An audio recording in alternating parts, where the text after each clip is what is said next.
Sorry, had to yawn. Well, what's up, everybody? It's your boy Galaxy Greg, and welcome to the 11th episode of the Corner Cast. And today's episode is dedicated to the great fathers out there. But before we begin, I'm your host Galaxy Greg, and with me today is Diva XOXO. What it is, little dummies? Mrs. Late, of course. DJ Chi Jones. What's going on, everybody? And Owens? I don't know how to say it. Vincent Owens. Want me? I'll do the introduction for my boy. That's because he deserves the introduction, man. This is my best friend, my confidant, my dude, Vincent Owens. We've been friends since high school. We've been together, man, and he's a great role model. And for this episode today, we're doing fathers, and he is an actual great father. I love this man. He sacrifices everything in his life to be there for his son, and he's a great dude. So, Vinny, go ahead, take it away. Talk about yourself, sir. Yo, my name is Vincent. Thank you, Troy, for that setup. I appreciate you. I'm a singer. I sing in a funk rock band called the Golden Guns. I'm a nerd all the way around. I'm very honored that y'all brought me on the show today. Thank you so much. So let's get into it. Any socials you want to plug at the beginning of this? You know, let us know what's some socials for the Golden Guns. You know, where can we find you? So you can find us on Facebook. Facebook, the Golden Guns. You can find us on Spotify. We actually just dropped the album in February called Get That. You can find us Golden Triangle, the Golden Guns. We are on Apple Music. We are on iTunes. So go check us out. You're on Spotify. Yeah, y'all heard it here. Go check out that man, Vinny. Yeah. But so with that being said, and I guess being introduced, like we said, today's another special episode. Today is about the fathers, because when this will be released, it'll actually be released early on Father's Day, so that, you know, y'all can get y'all daily dose of daddy love. Send me the audio early. Yeah, and you're gonna post a video that you didn't post last week. We can throw shade back and forth, Chief. All right, you got me there. So, with that being said, we're gonna get into our list of best dads, and since we don't slander people on this show, you know, at least on Father's Day and Mother's Day, we only gonna do the best dads. We're not doing worse. That's a discussion for another day. We can talk about worse if you guys really want to, but I was trying to stick to the best dads. No, we're not slandering fathers out here. I feel like on Father's Day, fathers always get slandered. You always see the posts of a mom saying, I'm the dad in my family and stuff like that. You always see that. So. Absolutely. Okay, so the good thing is my best dads list was longer than my worst dads list. Like, I had to think hard for worst dads. I have some really great dads on here, so it's cool. Why did you have to think hard? Anime is full of worst dads. Because I didn't want to say the same thing as you guys, so I was trying to think outside the box. But best dads it is. I am ready to go. Who wants to start this up? I think the best dad should. All right, Vinny, there you go. Oh, appreciate it. So the first one I'm gonna throw out there is Uncle Iroh from Avatar: Last Airbender. Good answer. Number one, hands down. You know, there for not only his son, who unfortunately passed away, but was there for Zuko, his nephew, and pretty much was a way better father than Ozai will ever be. Could ever be. Yes, sir. I agree with that 100%. I'm rewatching Avatar right now with Joy, and we just got to that episode where Zuko started having the flashbacks in the Earth Kingdom about his mom and shit. And you see like Uncle Iroh, how he kind of wasn't shit, like as just a part of the Fire Nation, but that really turned him around. Like that really humbled the fuck out of him. Oh yeah, bro. Once his son passed, he started singing Tea on the Leaves, bro. It was a rap. Yep. That was sad. All right, who's next? I'll go next. Okay. So, next great dad, Jiraiya Sensei. Yes. Jiraiya was basically he was already Naruto's godfather, essentially, but he is Naruto's godfather. He took over as Naruto's parental figure, you know, towards the end of the Naruto series. But not only did he teach him just, you know, how to be stronger, but he taught him a lot of life lessons and just handed down his, I guess, mission to him with full hopes that, or knowing that Naruto was really going to complete that and like change the ninja world. So that was just beautiful. He really took care of that, man. Naruto was real hurt when he died too. Like, my man's was depressed. Yeah. R.I.P. Jiraiya. Okay, so I'll do another one who's like a father figure. Monkey D. Garp. Yes. Yes. So Garp is Luffy's biological grandfather, and he already took him in, had already like taken him in. Well, actually, no, he took Ace in first, which is crazy to me because like the way they depict him and Roger is like Roger was Garp's like smoker. Like they had like this back and forth, but there was a respect there in it. And I can't wait until we learn more about like the Rocks Pirates and that takedown, because I think that's going to be important to understanding why he took Ace in. And then on top of taking Ace in, he then takes in his own grandson. And though they both want to be pirates, and he knows like the Marines are corrupt, he knows they would be great Marines, and he wants them to be a Marine like he is. And let's be real, Dragon isn't that bad of a guy. Yes, he's the leader of the Revolutionary Army, but it's probably because he knows this world is effed up and he wants to fix it from the outside, whereas Garp kind of is on the inside. And even in that, like when Ace was arrested, he let Luffy by, because we know Garp could have whooped Luffy's ass, but he let Luffy pass.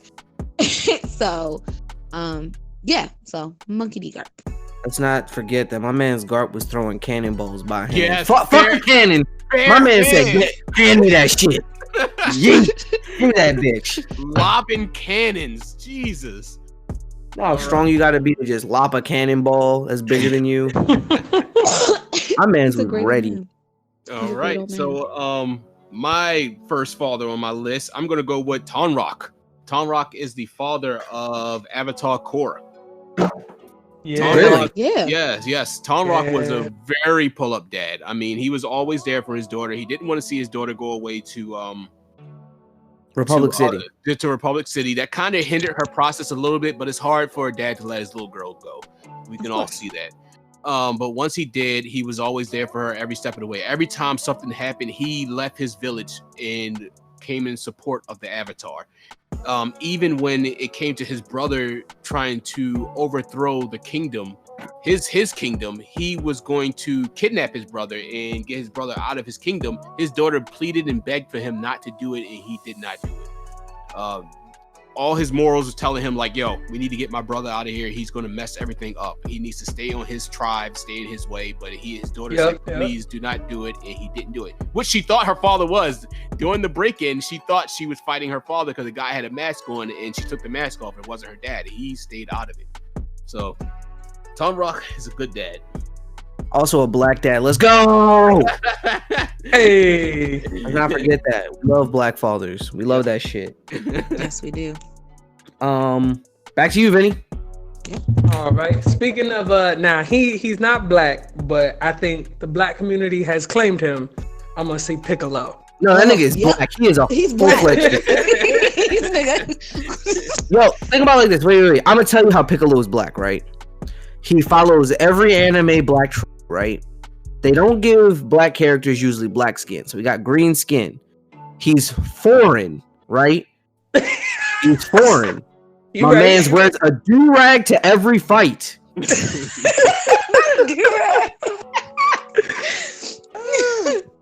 But he never beat the white man. Boom. Yeah. No matter how hard this man trained, boy. No matter how Piccolo was black, but he did raise the white man's kid. Boom. Mind's blown. Just like a black. That's all I'm saying, man. You ain't lying.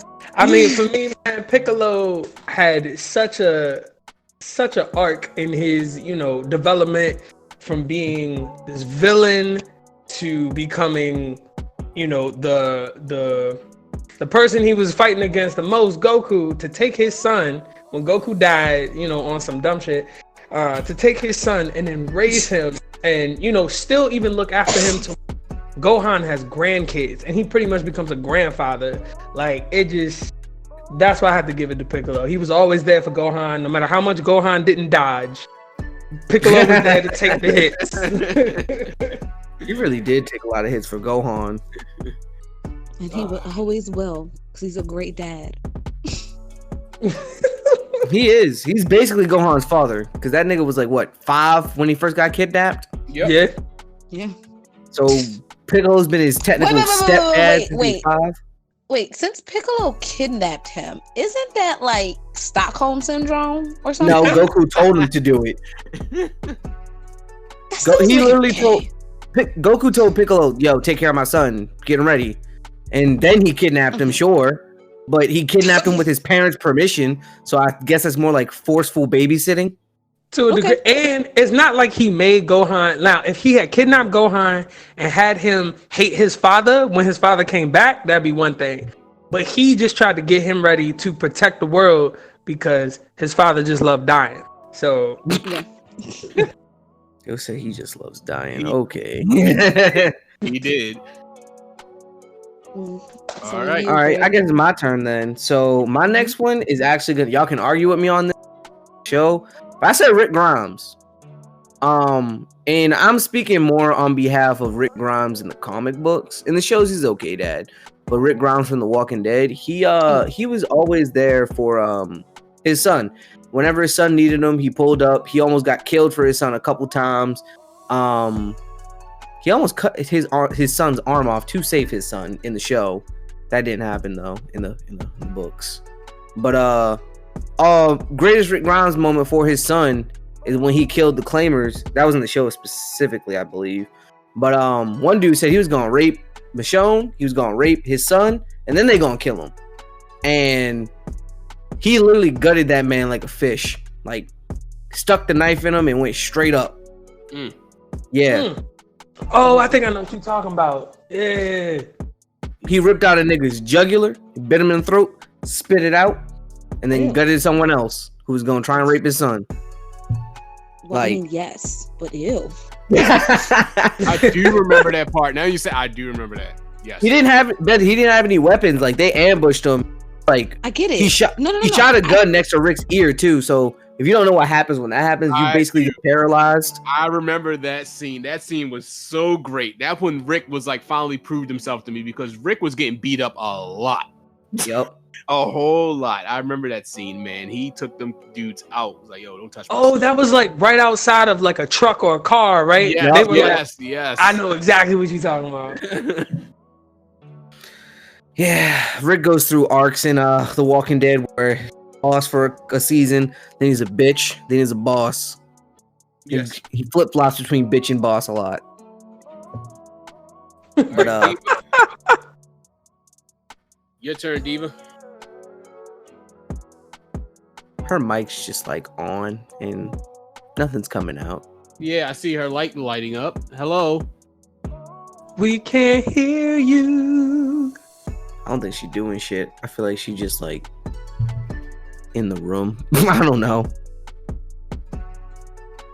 All right, you want me to skip her? Yep, we'll come back to her. My turn. We are going to do Spirit Aubrun. Spirit is from Soul Eater. Spirit is Maka's father. Oh, I didn't know that motherfucker's name. Yes. That nigga. You don't like Spirit? That he was just really pervy. Oh, we could debate it. Yes. No, but he was tough.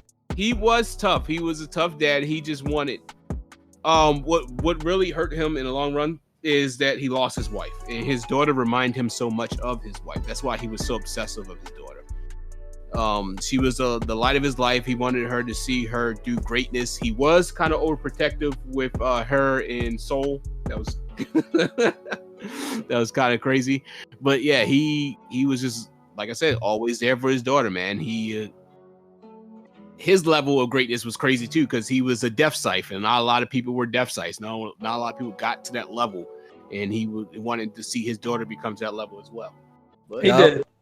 Man, he was actually tough. I won't dispute that. Like my only argument was he was never bad. No argument really. He wasn't a bad father, good father, because whenever Maka needed him, he was there. Even though she kind of hated him because My man's was a little horny. I'm not gonna hold you. He your basic anime trope of a horny nigga, but So was at the Jiraiya. but at the end of the day, he was there for his kid. Like Yeah. when it came down to it, he could be serious and he did what needed to be done. His daughter just also didn't take him seriously because his wife died and like she's like, man, this isn't my mom. Like, why are you talking to these huskies? Like, Right, basically. I mean, he maybe was I always at the some bar. ass, dog. Like shit. He was Right. always at the bar, bruh. Oh, and those are real in Japan. It actually helps with a lot of their what is it called? Like sexual harassment stuff. Because they had this theory when they started creating them that people need social interaction. The people who do this don't get enough. So they made bars where people are made. Some call you master, some don't. But it's bars where you can have people sit with you. You can pay to have a hug. Nothing like sexual or anything, but you can pay for social interaction. Yeah. Right. So Okay, I'm it back. helps What did out I a lot. miss? You missed us talking about Maka's Spirit. dad. Oh, I had that on my list. That's a good one. All right, your turn. All right. So my next one is Shiro Fujimoto from Blue Exorcist. So he Oh, okay. Don't bust a nut. what? That wasn't a busting out. Oh, that was a sad O. Get your O's right, nigga. Oh, I'm sorry. So he adopts the main character and his brother, who's the twin, but he adopts him knowing he's the son of the devil. And he's a priest and he works for like the priest organization that takes out demons and stuff and like shoots them and bang, bang, bang, all that crazy stuff. Now, the son of the twin who got all the devil powers doesn't know about like this organization. He was kind of kept in the dark, but he was kind of seen as a bad seed, even though he wasn't. He was actually pretty good. But the other twin who came out first, the older twin, he does know, he's in the organization, and the devil comes to claim his son's body, the one who has powers, and he ends up dying in a fight to him after he basically raised these two, which gets gets them riled up and makes him join this priest organization, which some people think is wrong because he's the son of the devil and has his demonic abilities, but he ends up using it for good. So yeah, Tell him how he died. He died by letting the devil possess him. Letting? Yeah, he He didn't let him. Well, He broke focus. because of his son, though. So the devil possessed him and he died because his power was too much for his body. And that's why the devil wanted one of his son's bodies, because that means it could, take his power and he could live in the human world.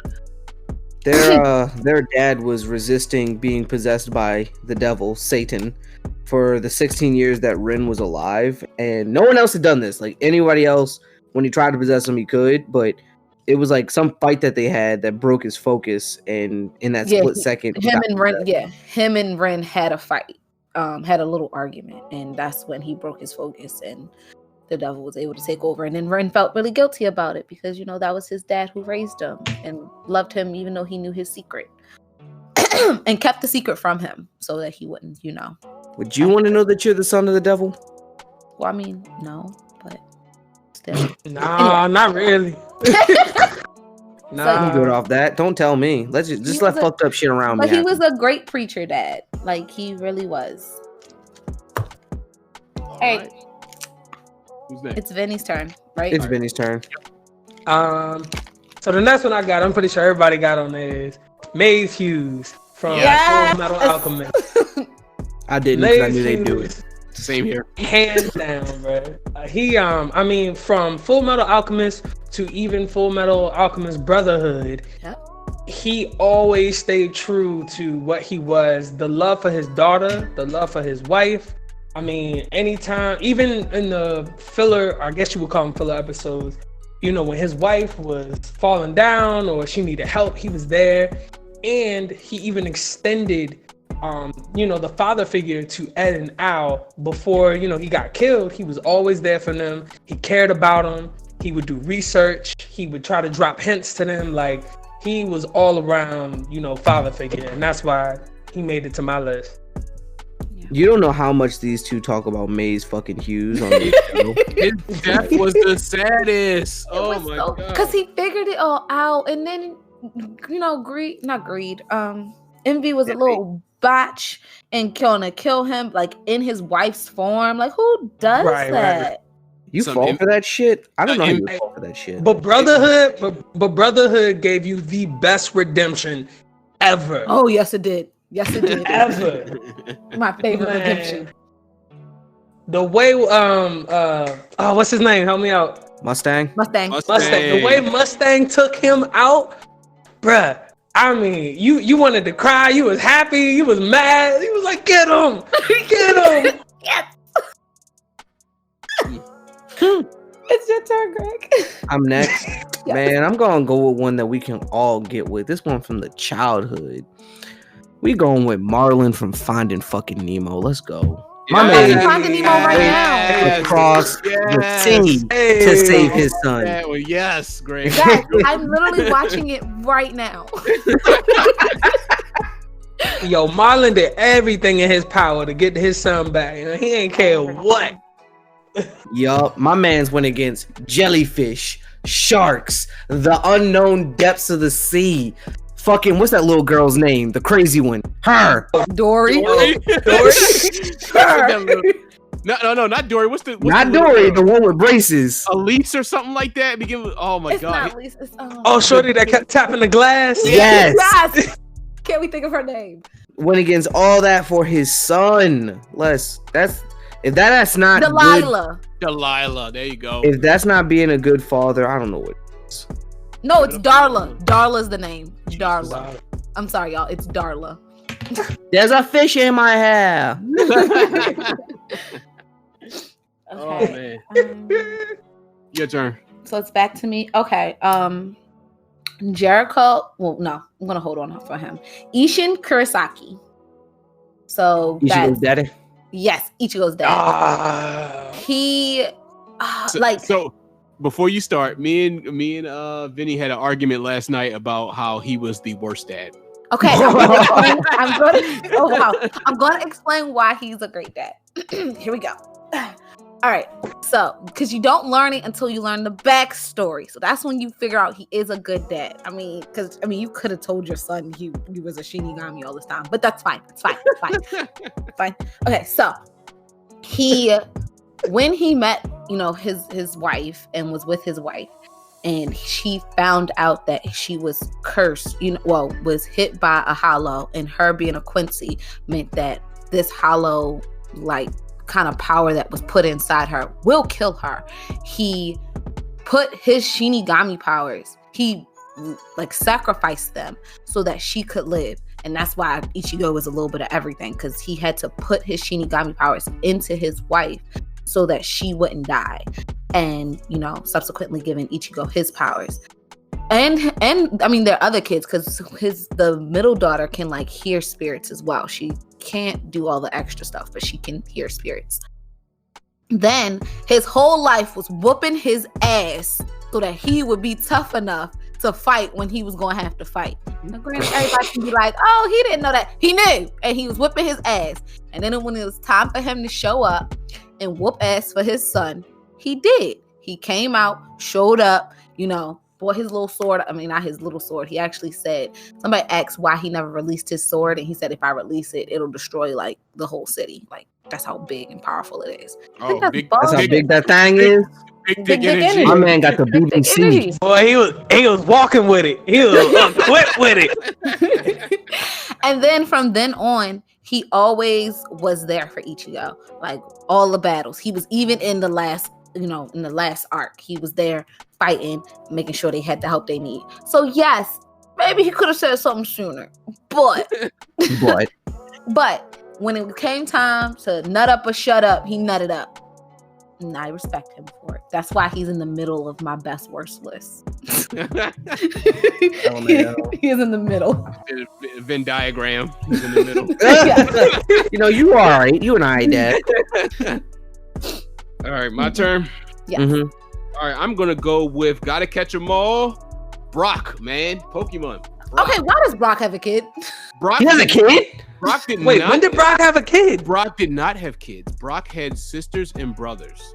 Oh, You guys right. don't remember? Oh, Yes. I remember Right. that. I was like, Yeah. "What do you mean Brock had kids? This is new He to me."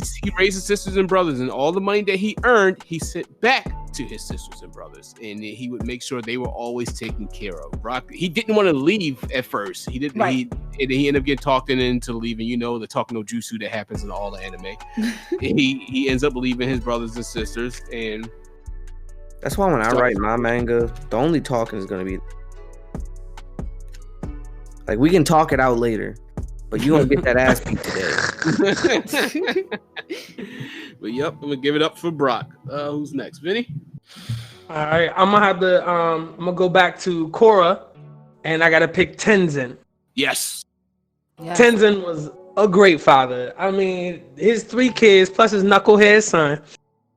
He took care of them. He took care of his wife, and then on top of that, he also again spread his father figurely love to Korra. And even though she was a pain in the ass, he was always there for her. No matter how many times she went off, basically almost got herself killed or jeopardized, the whole Avatar line, he never made her feel. Let me take that back. I think there was one time he fussed at her. But for the most part, he never made her feel, anything less than. And that's why Tenzin gets my vote.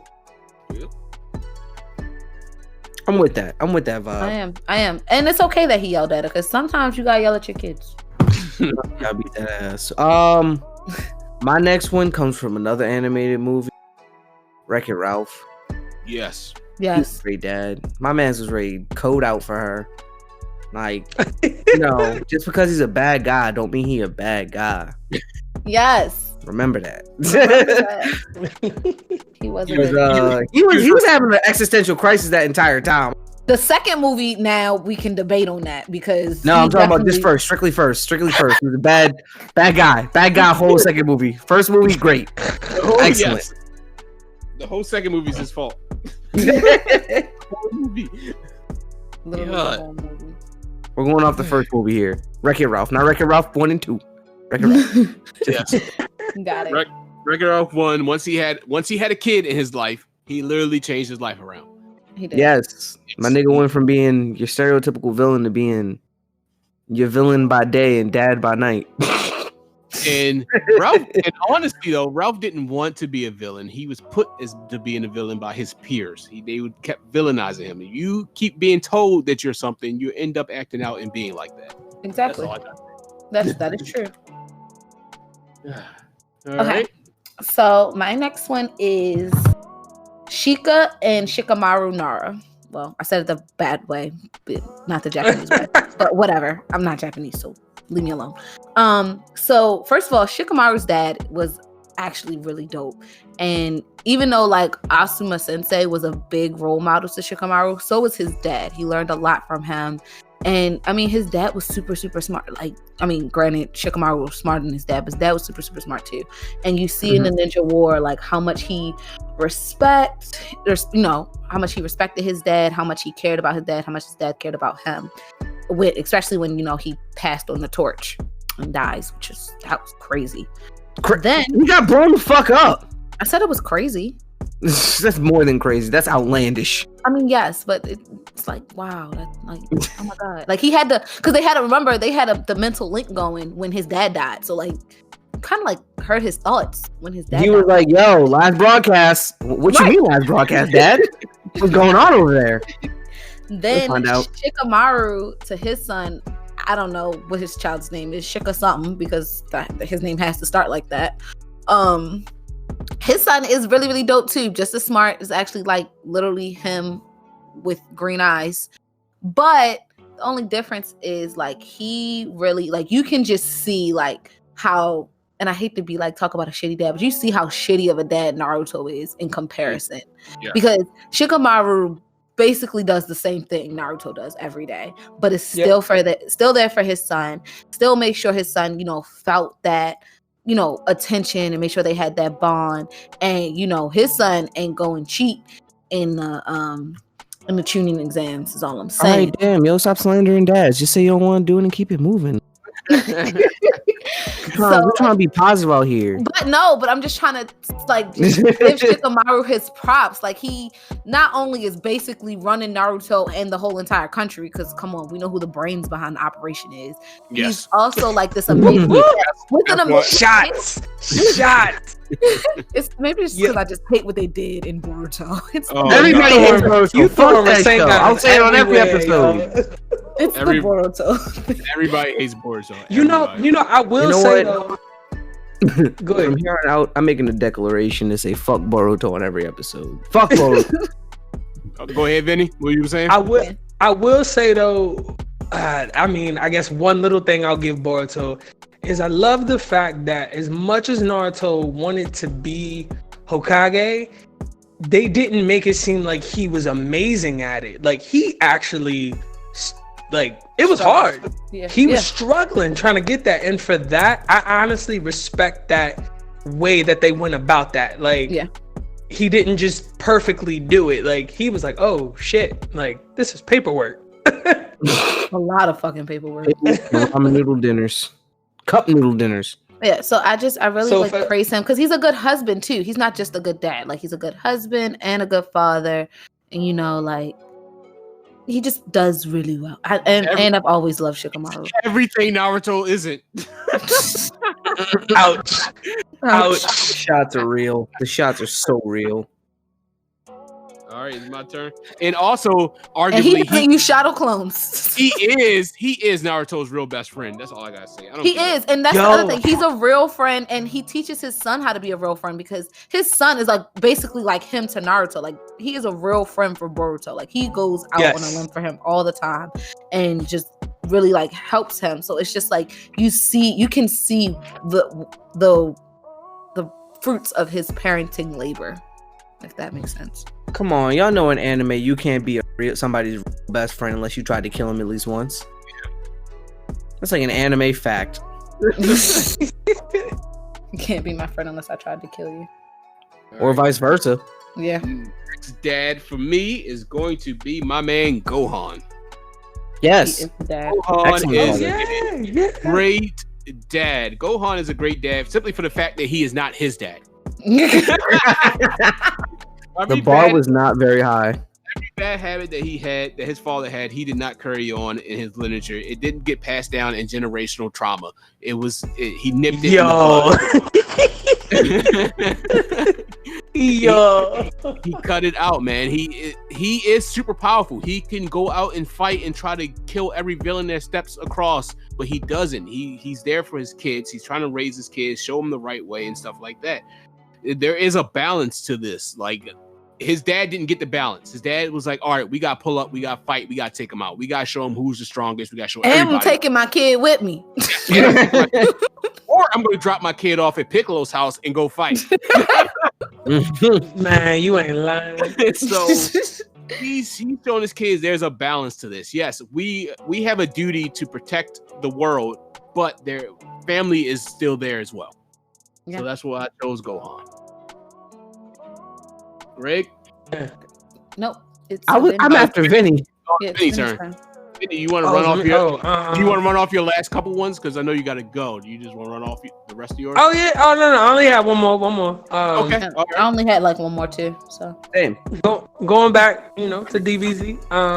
I have to say Vegeta. Of course. Yes. Oh God. Oh shit. I was waiting for Vegeta. Of course.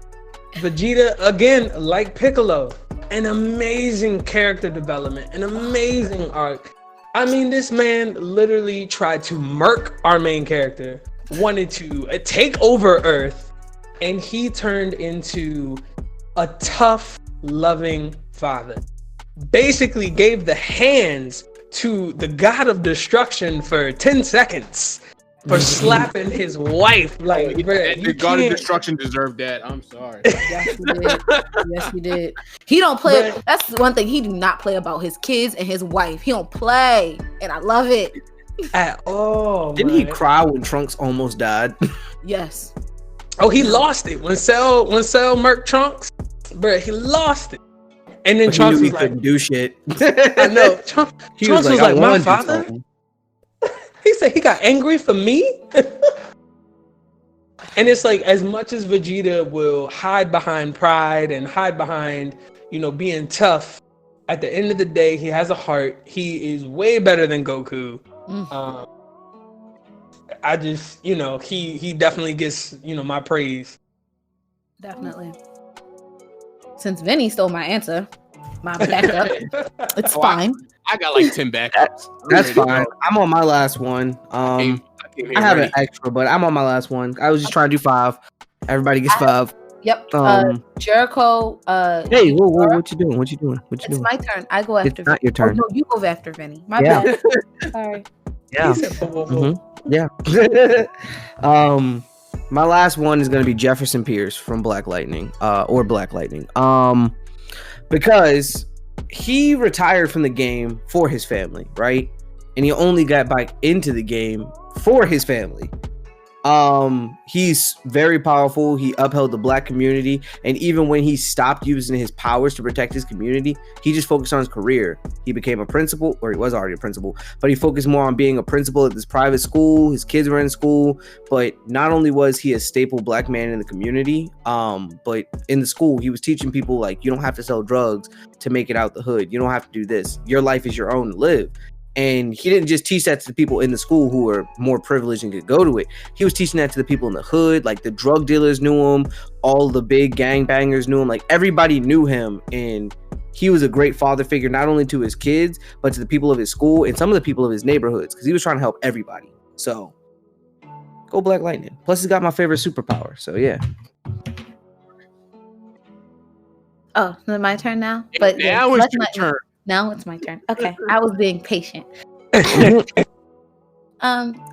it's my birthday. I can do what I want. Oh, happy birthday. Hey, happy birthday. Thank you. I was going to do it at the end, but yeah, happy birthday, loser. I can go out of turn if I want. Anyway. Yeah, again, Jericho Yukiura. This is Soma's dad. He left something he loved. Like, he loved cooking, but cooking was destroying him, and he left that alone and went and started a family and was happy and taught his son everything he knew, and not like in a you gotta be better than me way, even though Soma is still trying to beat his dad. He's never won. It was more of like a friendly competition. Like, I want you to be better. I love doing this. I love doing this with you, and I just want to share that with you. And he did. And then, he sent his son to the school. And I felt like a lot of people give him flack for not telling his son that he went there and that he was just this amazing person. But I feel like he didn't want him to know, because it's like, if he knows that, he's going to try to granted, he's going to always try to be better than me, but that's going to be like a weight that he doesn't need. Like, let him live his own journey. Let this be his own. I don't want everybody to be like, oh, because you're so-and-so's son, you're going to be great. No, I want you to be great because you're you. And he did. He went there. And now he's the number 1 seat, just like he said he would be. You pussy. I didn't finish the season. Oh, sorry. Spoiler alert. That was amazing. That was amazing. My bad. I mean, it's a twist on it, but I don't care.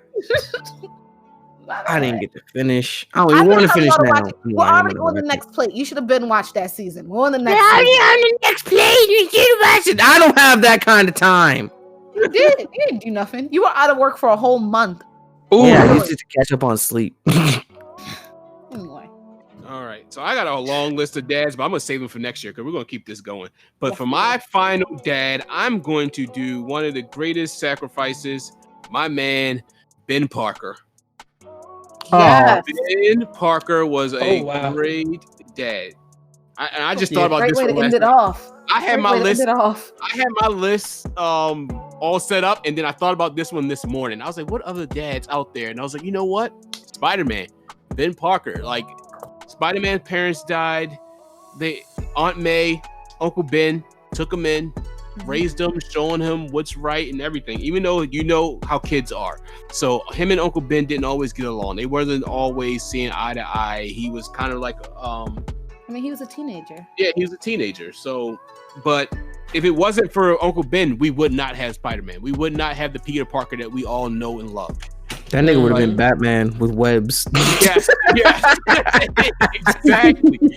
Yeah, nobody told Bruce Wayne with great power comes great responsibility. Like, No, That's a because saying. he was rich and spoiled, so he didn't know anything about And responsibility. then with the great power comes great responsibility. Everybody knows that saying. Even if you're not a nerd, you know that saying, man.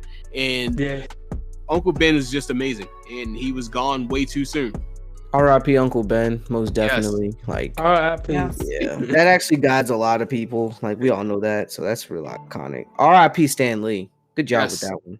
Because Exactly. they didn't actually want to make Spider-Man a thing. They're like, that sounds stupid as shit. Then he put it in one of the comics anyway, and then everybody loved him. Like, yo, where's this at? And then they're like, so that Spider-Man comic, where's that at? Let me get some more of that. So always follow your dreams and don't listen to the naysayers. But yeah, that's everybody. Everybody got their 5 dads in. Vinny, I want to definitely thank you for coming out because I know you got to go soon. Thank you. Thank you so much for having me. This Sorry I was was a late. joy. It wasn't my fault this time. It's all good. It's nice to be in a space where everybody is like-minded and enjoys the same thing. So thank you so much. No problem, man. No problem. Thanks for coming out. Come back. Thanks And come for back. being a great I mean, dad. I think one of the biggest things to take away from how we explained all the dads was like that fatherly love it's not just for home, it's not just for your kid, it extends out. And even if you have to step in the role of father, like still put that love out there. So I definitely really enjoyed this whole conversation. Well, I couldn't have said that any better myself. All right, Greg, take us out. Take us out. All right, and with that is the special episode for Father's Day of the Be More Nerdy podcast. I'm your host, Galaxy Greg, and be sure to follow me on Instagram, Twitter, Twitch, and YouTube at Galaxy Greg, spelled GA1AXYGR3G. Also, be sure to follow the Be More Nerdy podcast on Twitter and Instagram at Be More Nerdy. If you ever want to come on the show, make sure to leave comments under our post or just message us or message Diva. So Diva, go ahead and take yourself out. That is me. I'm Diva XOXO. You can find me on Instagram and Snapchat. That's Diva, always the Diva. So it's always _the Diva. I don't know who's going to be doing the music for this episode because the last one you switched it up on me. But as always, we thank Niles for our intros and outros. Unless we get someone else to do it, but I'm thinking Niles anyway. And you can follow him on all social media at Nilitron, and that's on Instagram, Twitter, SoundCloud, Apple and Music, BeatStars. Spotify, and BeatStars. All right. I want to thank our guest again, my boy Vinny, for showing up and helping us out. Like I said before, Vinny is always a person I can go to with any troubles I'm having in my life. So he's a great dad, good guy. And thanks for coming out. Please go check out the Golden Guns. And you guys can follow me on all social medias at timeless_T Jones. That is timeless_T JONEZ. And thank you guys for listening. Please comment on what you want to hear more from us. Vinny, anything else you want us to follow you on? Just to reiterate. Just to say again, you can follow my band, the Golden Guns, on Facebook, Spotify, Apple Music, and iTunes. The album is called Get That. If you get a chance to hear it, I hope you enjoy it. We are funk, rock, elements of jazz. So see you later. And with that, also, I want to say happy birthday to Diva, one of our co-hosts. Yay, I'm 26. Yeah. Happy made it. birthday. It's her birthday. She made it. Another wrap around our great or our world, Earth. Right? The Earth is flat. The Earth is flat, Greg. Earth is so nuts. Thank you very much. That's why the sky is blue. You can see the blue on the other side of our donut. But make sure you guys wish her a happy birthday on our social media platforms. And also, as always, thanks everybody for listening. I'm Galaxy Greg, and Space Waits. Peace. Bye, little dummies.